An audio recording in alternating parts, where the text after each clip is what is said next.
আসসালামু আলাইকুম viewers. স্বাস্থ্যবার্তা YouTube চ্যানেলের পক্ষ থেকে আপনাদেরকে জানাচ্ছি স্বাগতম। সকলের সুস্বাস্থ্য এবং দীর্ঘায়ু কামনা করে নতুন আরেকটি ওষুধের রিভিউ নিয়ে আজকে আপনাদের সামনে হাজির হয়েছি। আজকে যে ওষুধটি নিয়ে আপনাদের সামনে কথা বলবো, ওষুধটির নাম হচ্ছে ইনজেকশন বেনজাপেন 12 ব্লক ইউনিট। উক্ত ওষুধটির গ্রুপ নেম হচ্ছে বেনজাথিন পেনিসিলিন জি এবং এটি পেনিসিলিন গ্রুপের একটি অ্যান্টিবায়োটিক। উক্ত ওষুধটি তৈরি করেছেন বাংলাদেশের স্বনামধন্য ওষুধ কোম্পানি স্কয়ার ফার্মাসিউটিক্যালস লিমিটেড এবং এই ইনজেকশনটি মাংসপেশিতে পুশ করার একটি ইনজেকশন।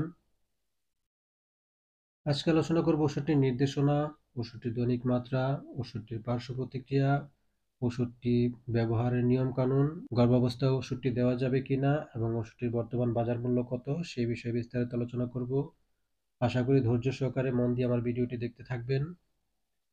উক্ত ওষুধটি যে সমস্ত রোগের জন্য ডাক্তাররা লিখে থাকেন সেই রোগগুলো হচ্ছে acute otitis media, rheumatic fever, syphilis, anthrax, diphtheria, uncomplicated pneumonia এবং স্ট্রেপ্টোকক্কাল ফ্যারিঞ্জাইটিস।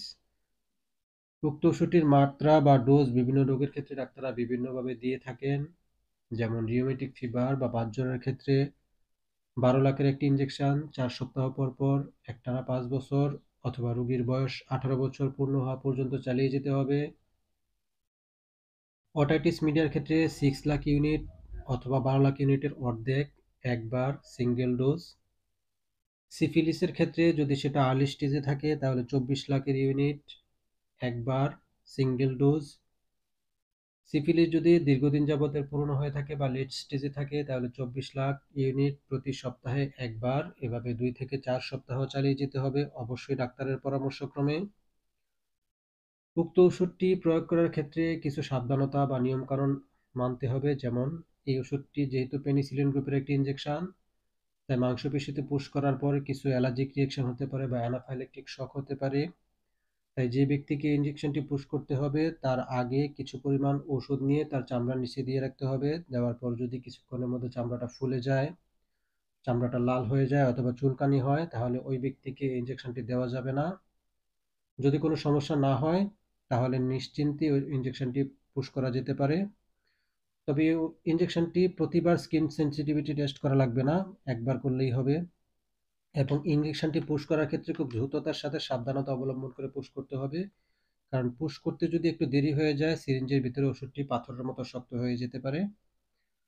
ওষুধটির অন্যান্য তেমন কোনো পার্শ্ব প্রতিক্রিয়া নেই। গর্ভাবস্থায় ওষুধটি বি ক্যাটাগরির একটি ওষুধ। তারপরেও যদি ওষুধটি গর্ভাবস্থায় প্রয়োগ করতে হয় অবশ্যই একজন ভালো গাইনোকোলজিস্ট অথবা মেডিসিন স্পেশালিস্টের পরামর্শ নিয়ে দিতে হবে। উক্ত ওষুধটির বর্তমান বাজার মূল্য হচ্ছে প্রতি ভায়াল মাত্র 30 টাকা করে। আজকে পর্যন্তই, পরবর্তীতে কথা হবে নতুন কোনো ভিডিওতে নতুন কোনো ওষুধ নিয়ে। আমার ভিডিওটি যদি ভালো লেগে থাকে চ্যানেলটিকে সাবস্ক্রাইব করে রাখবেন এবং একটি লাইক দিয়ে শেয়ার করে দিবেন। আজকে পর্যন্তই, আল্লাহ হাফেজ।